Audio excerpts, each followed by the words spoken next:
Hoje, o trigo sobe forte na Bolsa de Chicago, mais cedo tinha altas de quase 50 pontos, diminuiu um pouquinho, mas ainda sobe mais de 40 pontos, os principais contratos negociados do trigo na Bolsa de Chicago. Nas outras bolsas internacionais também, os preços sobem, porque a Rússia anunciou sua saída do acordo do corredor de grãos da Ucrânia, ou feito com a Ucrânia. Rússia, ONU, Ucrânia, ONU, né? Isso foi anunciado no sábado e o mercado, claro, está refletindo desde ontem, na abertura dos negócios, esta movimentação.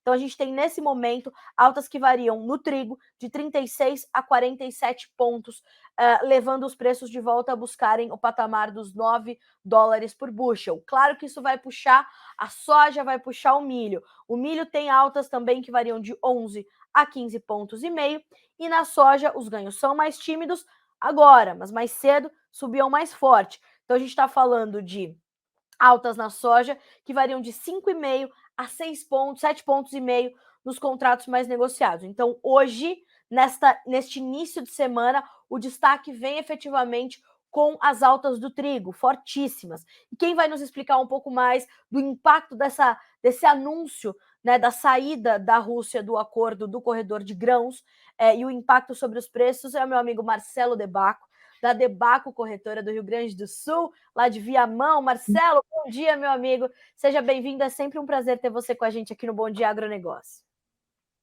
Bom dia, Carol, tudo bem? O prazer é nosso. Espero poder contribuir aí com o entendimento da questão do trigo, pelo menos, né? Pois é uma das coisas que a gente tem que entender hoje, né, Marcelo De Bacco? É impressionante a gente ver que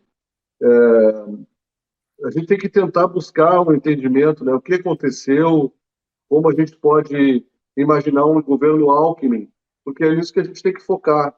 Não vai existir um governo Lula, porque ele vai ficar refém do própria justiça que o descondenou, vai chantagear ele diariamente para ter os seus favorecimentos, é óbvio que isso vai acontecer, e num dado momento quem vai assumir vai ser o Alckmin, e daí para frente a gente tem que pensar que isso pode acontecer no espectro aí de 2 anos, pelo menos fazendo um exercício de futurologia. Né? É a minha leitura política aí do cenário. Certo. Não, acho importantíssimo a gente trazer essa sua perspectiva. Você que é um homem experiente, já viu muita coisa acontecer. Acho bem interessante a gente trazer esse primeiro sentimento para a gente continuar acompanhando. Mas, Marcelo, me dê a sua opinião, principalmente sobre esse anúncio da Rússia ao falar da sua saída do acordo de grãos, que seria válido até agora, 22 de novembro, né? Como é que você avaliou isso e como é que você tem avaliado a reação do mercado?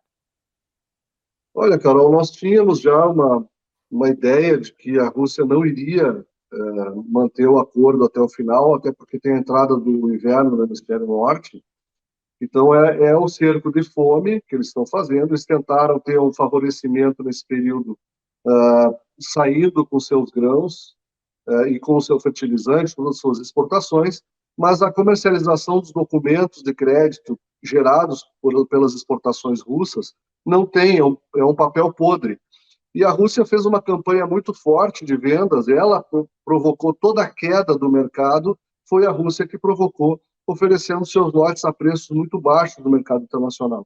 Então, nesse momento, a Rússia olha para o acordo, voltando à calça do russo, né? Ela olha para esse acordo como sendo ruim para eles, justamente porque eles, além de baixar preço, não conseguem trazer o capital, o dinheiro que foi realizado com essas vendas que eles fizeram.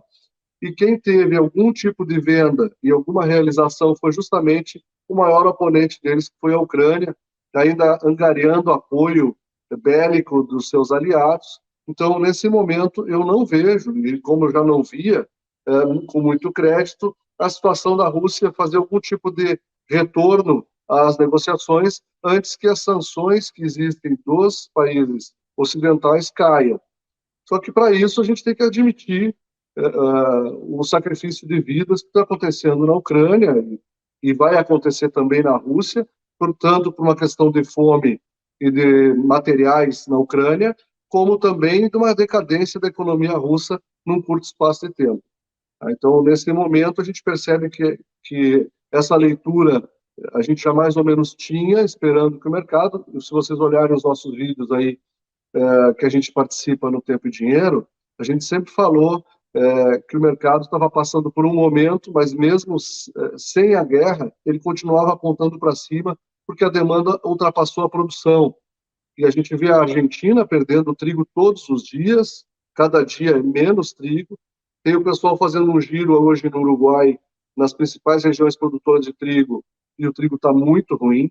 Então, a tendência que a gente tem como, como país grande importador de trigo é, em algum momento, não ter trigo suficiente para os principais estados importadores, que são os estados do Norte e Nordeste. Ou seja, Marcelo, essa questão da Rússia e da sua saída do acordo, ela é só mais uma lenha na fogueira de um mercado que já está muito aquecido e, portanto, os impactos podem não ser tão pontuais? Justamente, a gente percebe, Carol, matou a charada com essa tua pergunta, excelente pergunta, porque o mercado olha e às vezes a gente percebe assim a sociedade um pouco vendida. Não é só vender o trigo, não é só exportar o trigo, criar um corredor de segurança. É a navegação, o serviço logístico, entender que existe segurança de fato.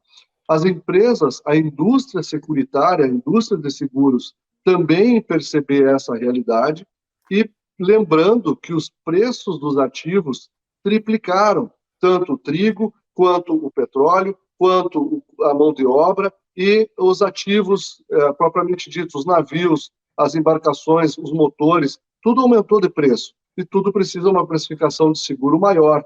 E as companhias estão vendo cada vez um risco crescendo numa região que não é necessário participar. O Brasil, com o tamanho que tem, abastecendo o resto do mundo, com o acordo que fez especialmente com a China para milho, e também com o excedente de trigo que nós temos aí no curto prazo, nós podemos virar a rota preferida dessa navegação, uma vez que nós não estamos muito distantes desse poderio bélico russo sobre o Mar Negro. Tá. Marcelo, como ficam os consumidores diante desse momento? Nós temos um patamar de preço que já assusta o demandador, ou ele está preparado para passar por isso e está disposto a garantir realmente que esteja abastecido, garantir a sua oferta, porque sabe que essa oferta é bastante curta. Como é que está do outro lado? A gente entende esse lado da oferta, como é que está o lado da demanda? Olha, Carol, quando a gente fala de trigo, estamos falando primordialmente, não somente, mas primordialmente de alimento humano, consumo humano.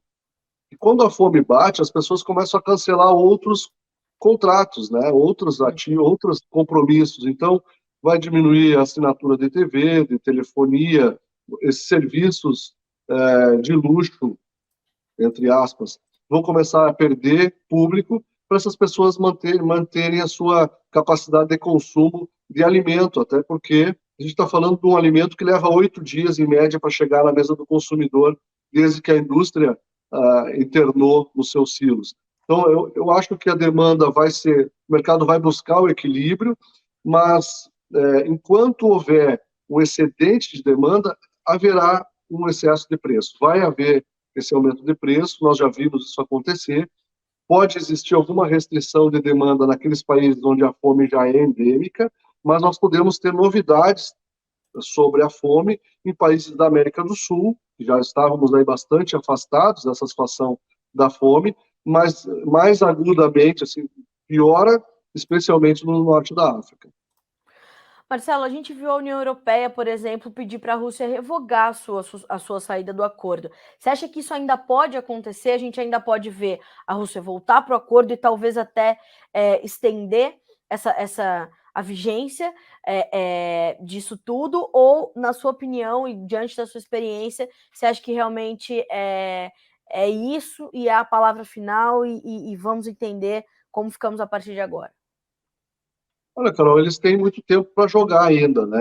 A entrada do hemisfério do inverno no hemisfério norte, a neve, todo aquele frio. A gente está falando, não é um frio como o frio do Rio Grande do Sul, aí -3, quando cai muito a temperatura. A gente está falando de -27 até -30 graus em toda a comunidade europeia.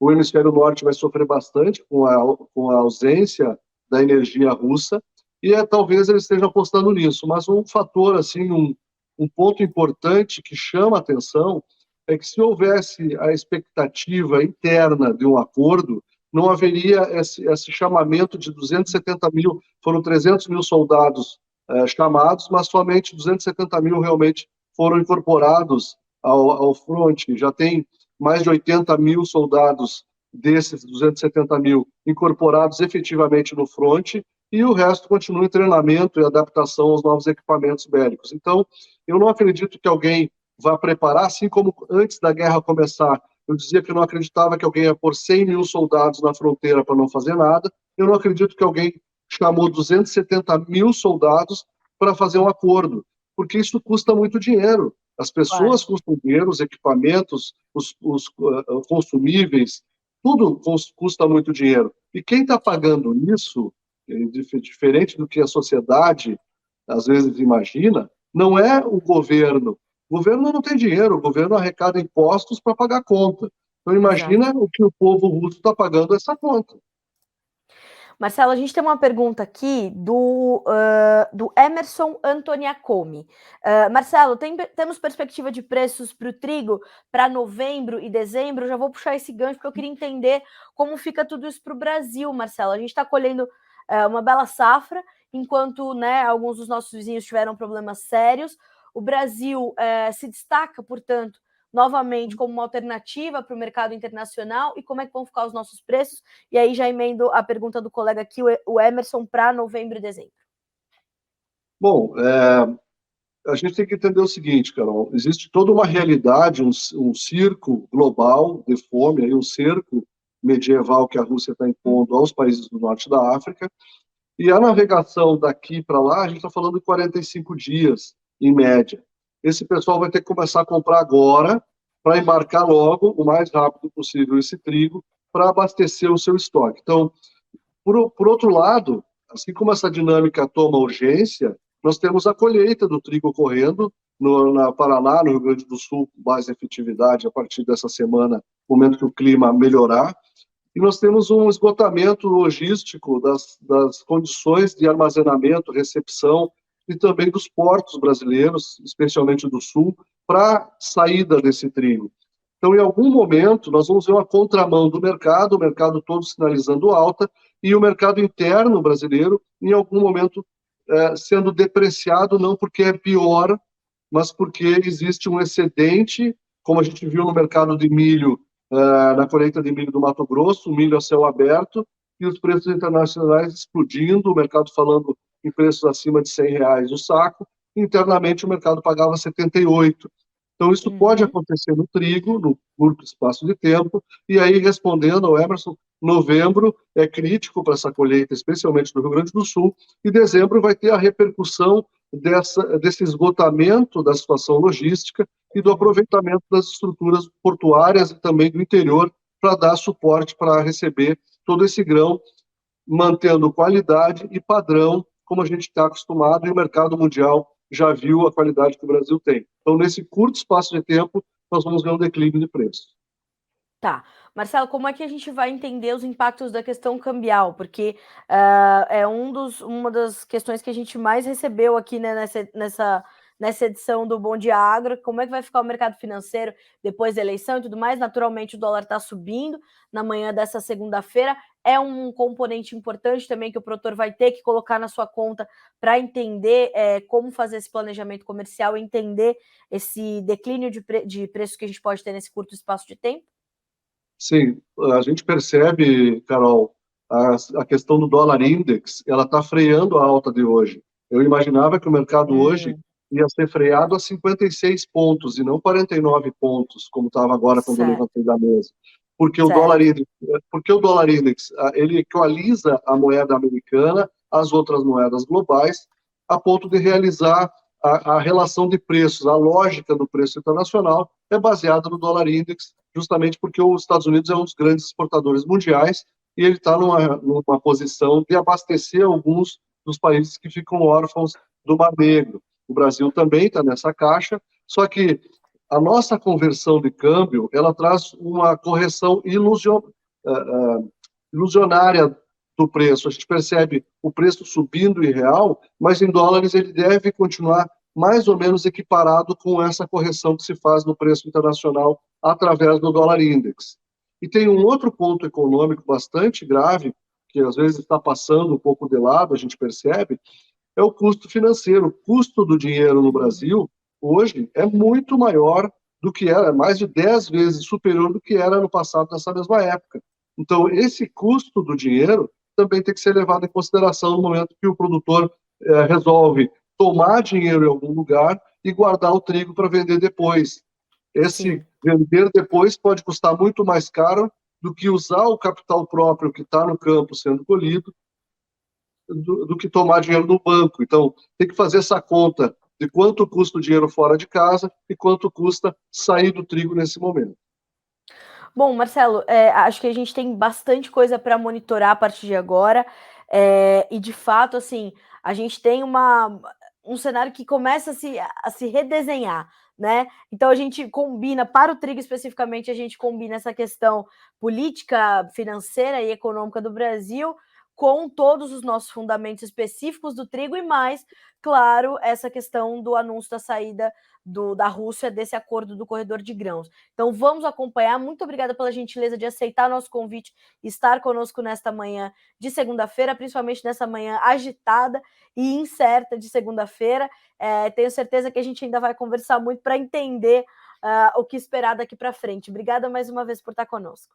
Eu que agradeço. Um forte abraço, uma boa semana a todos. Né? Obrigada. Boa semana para ti, para Rita, para Duda, para todo o time da Debaco. Até mais. Obrigado. Tchau. Um beijo. Tchau.